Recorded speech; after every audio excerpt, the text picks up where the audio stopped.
ಹುಚ್ಚು ಅಭಿನಯಕ್ಕೆ ಮನಸೋತ ಪ್ರೇಕ್ಷಕರು.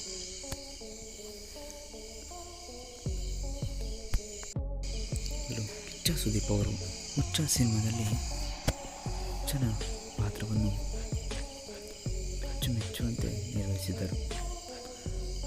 ರಾಮು, ನನ್ನ ಪ್ರೀತಿಯ ರಾಮು ಸಿನಿಮಾದಲ್ಲಿ ದರ್ಶನ್ ಅವರು ಕೊಡು ಪಾತ್ರವನ್ನು ಮೆಚ್ಚಾಗಿ ಅಭಿನಯಿಸಿದರು.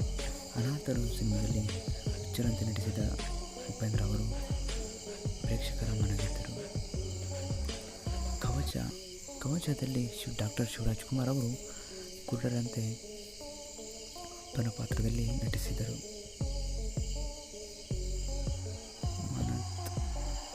ಜಗ್ಗೇಶ್ ಅವರು ನಟಿಸಿದ್ದಾರೆ.